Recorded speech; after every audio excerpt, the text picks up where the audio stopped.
Continuamos entonces con nuestras clases del metabolismo de carbohidratos y en esta clase vamos a tener la oportunidad de conversar sobre una de las vías que toma la glucosa 6-fosfato una vez que la glucosa entra a la célula y, lógicamente, es fosforilada por la hexoquinasa. Esta vía es la denominada vía de las pentosas fosfato. En esta vía vamos a estudiar particularmente, porque está dividida en dos, la parte oxidativa, que es la que nos interesa desde el punto de vista de bioquímica médica, por la producción de las moléculas de NADPH que se realizan allí y, como veremos, pues son muy importantes en, eh, en el mantenimiento de la homeostasis de algunas otras rutas metabólicas que vamos a ver en esta materia. Entonces, como les decía, la glucosa 6-fosfato tiene distintos destinos catabólicos distintos que van a conducir a la célula a mantener esa homeostasis. Dentro de esto, la vía de las pentosas, que lo que va es a satisfacer las necesidades que tienen las células para disponer de una fuente principal de una molécula llamada NADPH. Ese NADPH va a ser utilizado en biosíntesis reductoras, es decir, que esa molécula va a llevar los electrones de una vía a otra. Esta vía presenta dos fases, como les comentaba. Una de las fases es donde se genera el NADPH, llamado fase oxidativa, y la otra fase es cuando hay interconversión no oxidativa de los azúcares. En esta fase oxidativa, lo que se va a generar es el NADPH, que, eh, eh, que este azúcar puede, pues, o en esta vía, el azúcar que se produce a partir de la glucosa 6-fosfato es la ribosa 5-fosfato. Esa ribosa 5-fosfato, es decir, que tiene 5 carbonos, y sus derivados son utilizados en aquellas células de división rápida, como células de la médula ósea, células de la mucosa intestinal. Estas células las utilizan principalmente esta ruta para producir ADN y ARN, y también el NADPH se utiliza como coenzimas para la formación de ATP, de NADH, de FADH2 y, por supuesto, la coenzima A. También este NADPH se va a utilizar, fíjense, en la síntesis de ácidos grasos que vamos a ver en las próximas clases, en la formación de colesterol, en la formación de hormonas esteroideas, y estos eventos son llevados a cabo particularmente en el tejido adiposo, en el hígado, en la glándula adrenal y particularmente en la glándula mamaria. Cuando hay o cuando está el momento de lactancia, se va a requerir como dador de electrones. Así pues, vemos que es una vía muy interesante, muy importante para que se pueda producir esta molécula de NADPH. Ahora bien, como les comentaba, esta es la parte de la vía que nosotros vamos a ver, es decir, a partir de la glucosa 6-fosfato, la formación de ribolosa 5-fosfato a través de esta ruta que es corta porque, como les mencionaba, pertenece a la fase oxidativa solamente. Viéndola un poco más detallada, vemos en primer lugar, disculpen, que en esta fase no oxidativa de esta ruta, disculpen, en la fase oxidativa de la vía de las pentosas fosfato va a comenzar con la deshidrogenación de la glucosa 6-fosfato. Eso es lo principal que va a ocurrir en esta vía. Creo que en la lámina anterior lo podemos ver con... Entonces tenemos la glucosa 6-fosfato y esta glucosa 6-fosfato va a sufrir entonces una deshidrogenación en el carbono 1 y eso va a hacer que se forme entonces fosfogluconato lactona. Esa es, o este es el producto de esta reacción. Ahora bien, en ese carbono 1, esa reacción va a ser catalizada por la glucosa 6-fosfato deshidrogenasa. Como ven, es una deshidrogenasa. Esta enzima que estoy marcando acá es altamente específica para NADP y tiene poca afinidad por el NAD. El producto, como les comentaba, es la 6-fosfoglucona lactona, que es un éster intramolecular que está constituido entre el grupo carboxilo 1, ¿ok? Y el grupo hidroxilo del carbono 5.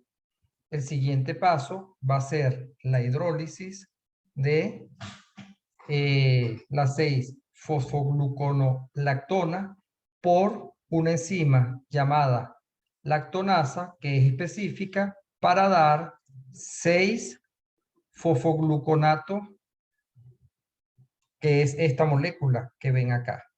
Este 6-fosfogluconato va a sufrir también una deshidrogenación, descarboxilación también de manera oxidativa, y este azúcar de 6 carbonos va a dar finalmente la ribosa 5-fosfato.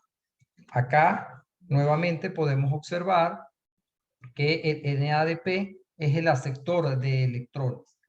El paso final en la síntesis de la ribosa 5-fosfato es entonces la isomerización de la ribulosa 5-fosfato por la fosfopentosa isomerasa, que eso es lo que están viendo en este momento. Entonces, esta en sí es la vía de las pentosas a la cual debemos hacer referencia. Las vías de la pentosa fosfato y también la vía de la glicólisis están bastante relacionadas. Así, las reacciones precedentes van a suministrar por cada glucosa 6-fosfato que ha sido oxidada 2 moléculas de NADP y por supuesto una molécula de ribosa 5-fosfato. En muchas células, las necesidades de NADPH para que se lleve a cabo la biosíntesis reductora son mucho mayores que las necesidades en sí de la producción de ribosa 5-fosfato para que ésta se incorpore como nucleótidos y ácidos nucleicos. En esos casos, en esas células, la ribosa 5-fosfato se convierte en gliceraldehído 3-fosfato y también en fructosa 6-fosfato mediante una enzima que es la transcetolasa y la transaldolasa. Estas enzimas crean una relación irreversible entre la vía de los fosfatos pentosa y la glicólisis para que ésta finalmente entre pues a la vía de la glicólisis y se produzca el ATP por esta vía, como ya hemos mencionado anteriormente. Ahora, la actividad de esta vía de las pentosas fosfato va a estar controlada por las concentraciones que puedan haber de NADP. ¿Okay? Disculpen. De NADP. En esa primera reacción que nosotros vimos, en esa etapa oxidativa de esta vía de las pentosas fosfato, la deshidrogenación de la glucosa 6-fosfato es una reacción netamente irreversible, tanto que esta reacción limita la velocidad de la vía en condiciones fisiológicas, ¿ok? Es una limitante de la velocidad de esta vía y también va a servir como un punto de control. Quien la regula o el regulador más importante de esta vía es la concentración de NADP. ¿Qué quiere decir esto? Que niveles bajos de NADP inhiben la deshidrogenación de la glucosa 6-fosfato porque se necesita como aceptor de electrones. Ahora, ese efecto inhibidor que tienen esos niveles bajos de NADP está potenciado por el hecho de que el NADPH va a competir directamente con el NADP en la unión a la enzima. La relación entre el NADP y el NADPH en el citoplasma de una célula hepática, por ejemplo, es varios órdenes de magnitud menor, que la relación que hay en esa misma célula de NAD-NADH. Esto solamente para que tengan un punto de referencia. El efecto tan marcado que tiene la concentración de NADP sobre la velocidad de esta etapa en la vía de las pentosas fosfato, lo que asegura es que la generación o la producción de NADPH esté estrechamente acoplada a la utilización de esta molécula en las rutas de biosíntesis reductoras. Eso es parte de la importancia de la regulación. También la otra enzima que necesita NADPH, pues se regula de una manera parecida por la concentración de NADP y NADPH. No quería dejar pasar para explicar algo corto sobre algunas cosas importantes. En parte como cultura general, y voy a ver si podemos retroceder en las láminas para explicarles algo que aparece acá en una de las primeras láminas, que es este mecanismo que está acá. Fíjense. Si hay algo importante, como les decía, por ejemplo, esta vía es la producción del NADPH, que va a ser utilizado por otras enzimas en otras rutas metabólicas, como por ejemplo la producción de ácidos grasos o esteroles también. Son parte de donde van a ir estos electrones.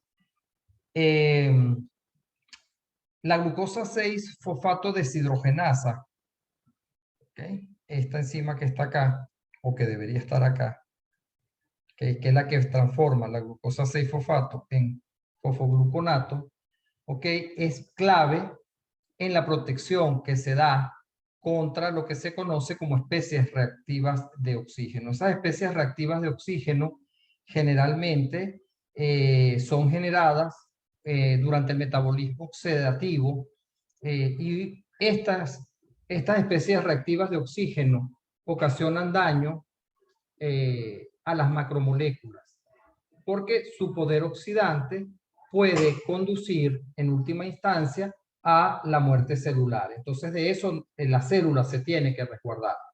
El efecto que tienen estas especies reactivas de oxígeno o los llamados ROS están implicadas en muchas enfermedades que podemos padecer los seres humanos. Entonces tenemos a la al glutatión reducido, perdón, que es este que está acá, donde se los estoy marcando. Un tripéptido con un grupo sulfidrilo libre. Combate este estrés oxidativo porque puede reducir las especies reactivas del oxígeno a formas inocuas. Cuando este glutatión reducido finaliza su actividad, queda el glutatión bajo la forma oxidada, que es esta que está acá, que debe reducirse para regenerar el glutatión reducido, que es el que estoy marcando. El poder reductor lo va a aportar entonces el NADPH que ha sido generado en esta vía. Por lo tanto, esto en particular es bastante importante cuando hablamos de ciertas enfermedades, entre esas el cáncer. Les recuerdo que estas especies reactivas de oxígeno pues pueden dañar macromoléculas e inclusive el DNA llevar a que hayan cambios en este desde el punto de vista,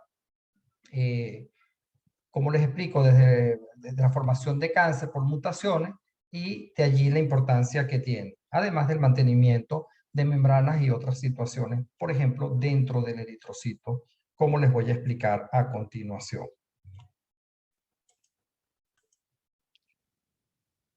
Voy a hacerles un breve resumen, entonces, de algunas vías y la importancia de esta desde el punto de vista médico que hemos visto hasta ahora.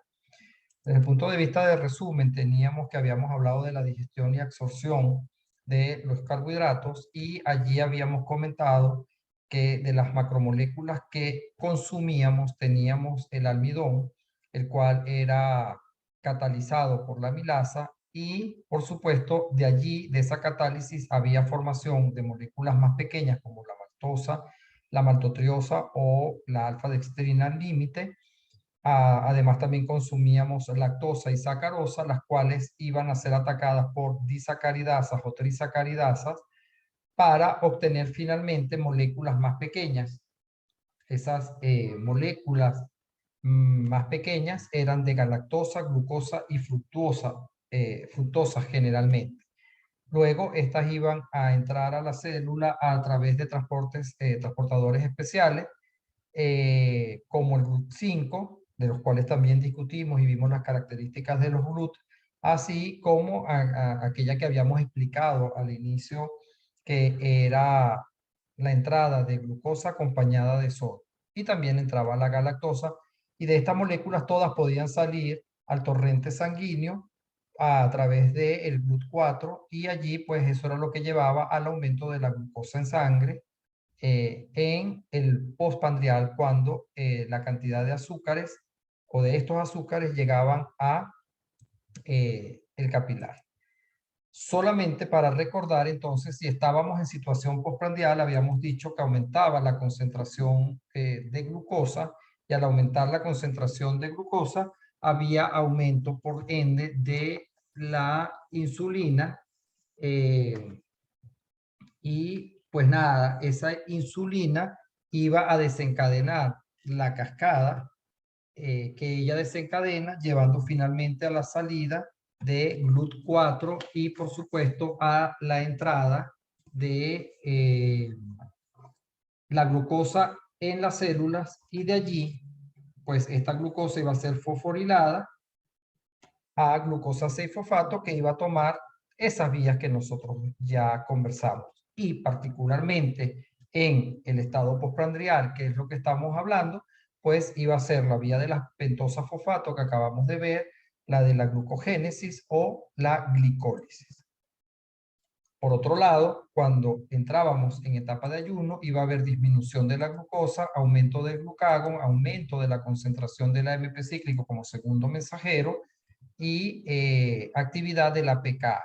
Eso llevaba a que se activaran las vías como la glucogenólisis y la gluconeogénesis. Aquí vemos las rutas que puede tomar la glucosa y cada una de estas vías que vimos en detalle en este momento. Solamente para recordar, en rojo tendríamos la glicólisis, que finalmente es cuando la glucosa va a ser oxidada hasta piruvato, y luego a partir del piruvato va a ser reducida el piruvato proveniente además de otras moléculas en la neoglucogénesis para formar glucosa. Entonces, aquí tenemos estas dos vías y los puntos importantes de regulación, donde hablamos de la exoquinasa, la glucosa 6-fosfato-fosfatasa. También hablamos de la fosfofructoquinasa 1, la fructosa 1,6-bifosfatasa, y también de la piruvatoquinasa, piruvato-carboxilasa y piruvato-carboxiquinasa. Cada uno de estos puntos bastante importantes en la regulación. Pero, ¿qué nos lleva también a hablar de esto particularmente? Fíjense, hay algunas enfermedades como la anemia hemolítica cuando hay déficit de la piruvatoquinasa. Eso puede dar o producir algún tipo de enfermedad, en este caso una anemia hemolítica. No voy a entrar en muchos detalles, pero sí para que ustedes vayan conociendo de por qué es el interés de estudiar las bases desde el punto de vista bioquímico para poder entender algunas enfermedades. En esta enfermedad lo que hay es justamente que en los eritrocitos la producción de ATP depende únicamente de la vía glicolítica. Cuando no está presente esta enzima o tiene actividad muy baja, pues ese ATP en los eritrocitos va a hacer, la falta de ese ATP va a hacer que estos se hinchen y se rompan. Cuando hay destrucción de los eritrocitos, disminuye la cantidad de estos y eso es lo que se conoce como anemia, cuando hay disminución de la cantidad de eritrocitos. Por lo tanto, el ATP es necesario para mantener la bomba sodio, potasio, ATPasa, que también hemos visto en la materia, porque esa ayuda a mantener de forma bicóncava a estas células. Esta forma que ellos toman bicóncava es lo que le permite deslizarse a través de los capilares sanguíneos. Cuando pierden esta forma, entonces pueden romperse y al romperse, lo que está dentro de ellos puede salir. Dentro de esas cosas habíamos hablado y también conversamos que es la hemoglobina, y cuando se metaboliza la hemoglobina, pues la coloración que le da a las personas es una coloración amarilla porque termina transformándose en bilirrubina. El déficit de la glucosa 6-fosfato deshidrogenasa que acabamos de ver, este es un déficit que se da de manera heredada a través del cromosoma X, es decir, que está ligado al cromosoma X, y generalmente se da porque hay una mutación en el gen que produce la enzima glucosa 6-fosfato deshidrogenasa. La deficiencia genética es una de las deficiencias más frecuentes a nivel mundial y tiene una prevalencia de aproximadamente 400 millones de personas en el mundo. Lo interesante que esta mutación, desde el punto de vista cuando lo estudiamos, que está asociada a que nos da una protección contra la infección de un parásito que se llama plasmodium. Esto podría explicar de alguna manera por qué está esta distribución geográfica que les voy a mostrar. Aproximadamente se han descrito 140 mutaciones y las manifestaciones clínicas que presenta el paciente que tiene esta mutación es una ictericia neonatal, anemia hemolítica aguda y hemólisis crónica. Aquí vemos los países justamente donde usualmente hay más contaminación por plasmodium, que los que han sobrevivido, por supuesto, son los que tienen la mutación, y de allí es que proviene pues eso que les decía específicamente, que se asocia con una protección para este parásito y además explica esa distribución geográfica. Las personas, como ven, entonces tienen ictericia, aumento de bilirrubina. Podemos ver acá en la esclerótica de los ojos cómo se les ve. Y cuando se observa el microscopio, los glóbulos rojos tienen unos cuerpos llamados cuerpos de Heinz, que son característicos de esto, y por lo tanto de allí podemos dar pues podemos dar un diagnóstico sobre esto. Otra cosa importante es que cuando se hace desde el punto de vista clínico, por ejemplo, la orina se oscurece, y esto es debido también al metabolismo que se da a nivel de la bilirrubina. En esta anemia hemolítica de la deficiencia hay una enzimopatía, como les decía, más de 400 mutaciones, y hay esplenomegalia y, por supuesto, anemia hemolítica. Cuando hablamos de el glucógeno, pues también debemos hacer algo de recorrido por acá. Hablamos de la formación del glucógeno, igual que la destrucción de esto por dos rutas distintas.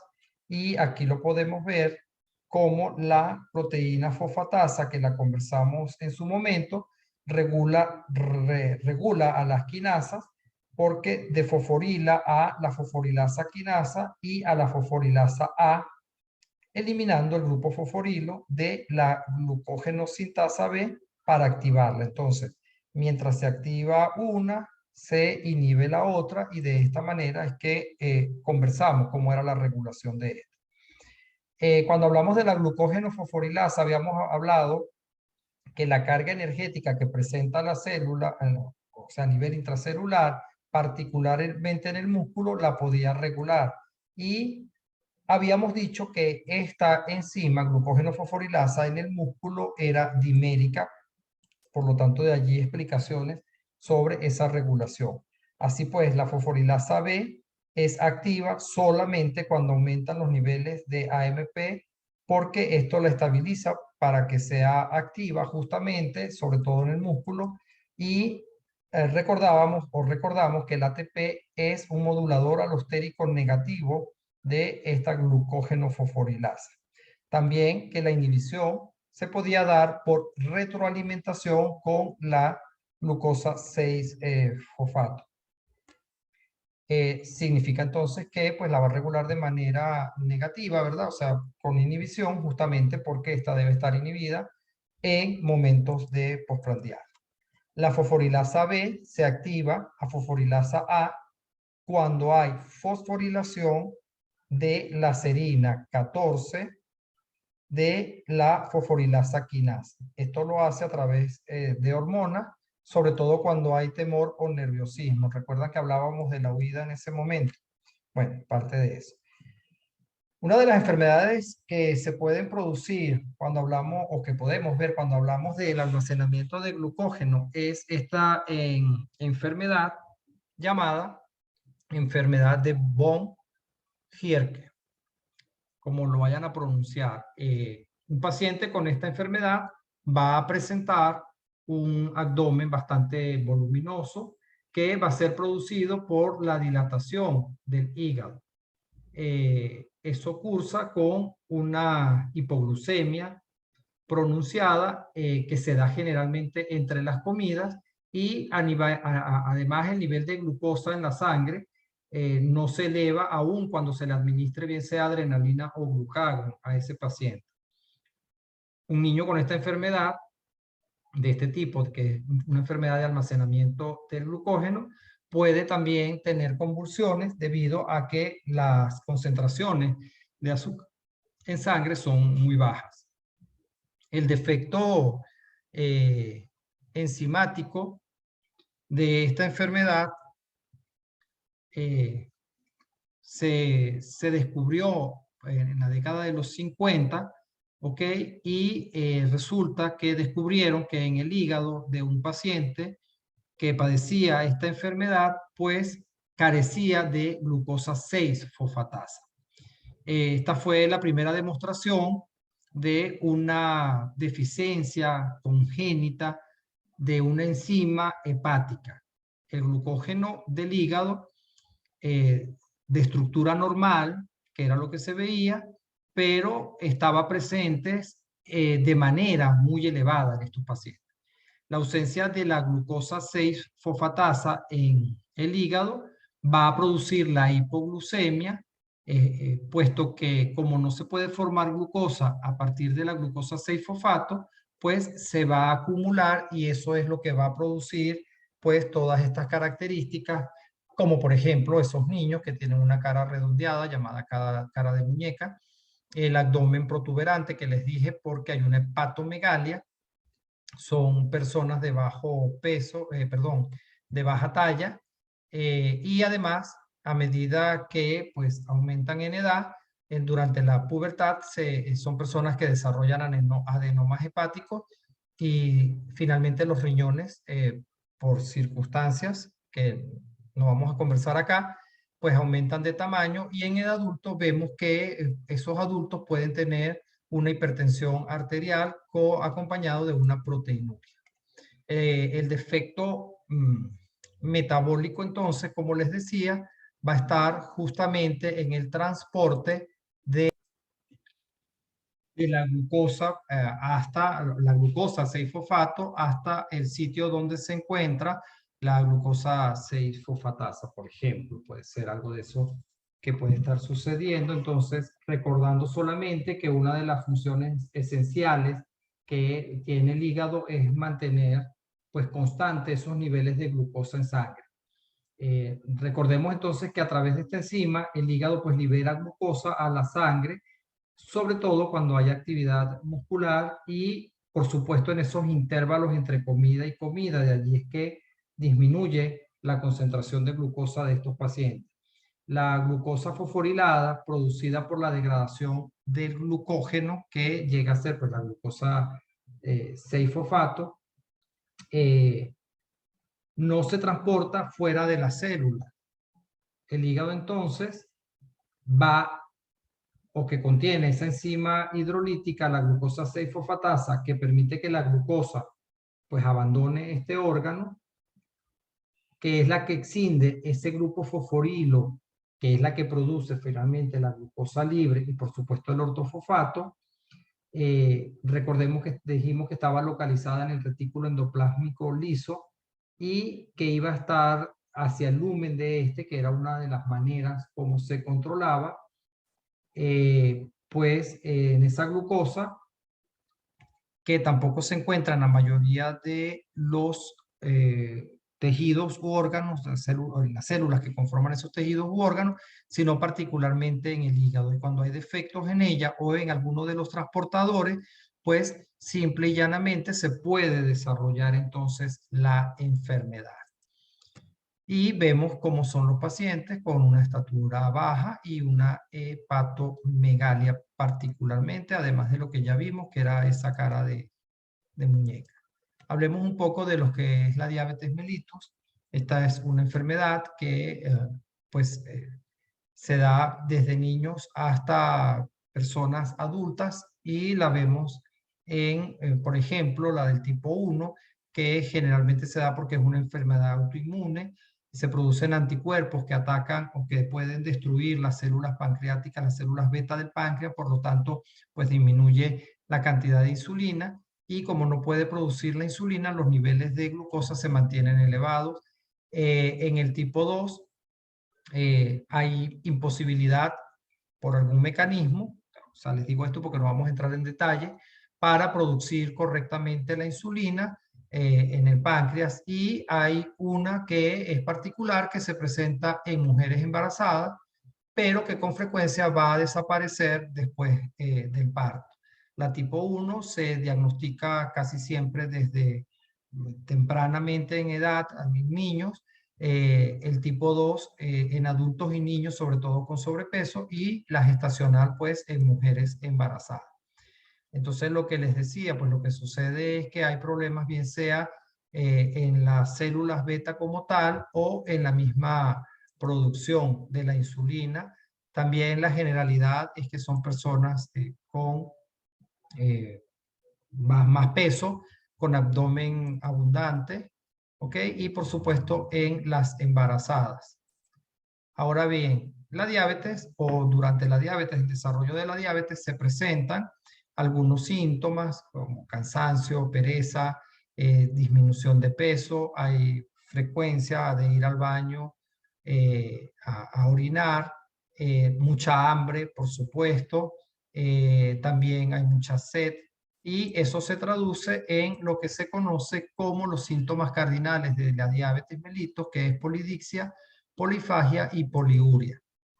En esas tres, pues están directamente relacionadas porque como se va más al baño a orinar, esto se debe a que la glucosa sale a través de la orina y la glucosa es una molécula osmóticamente activa que arrastra agua.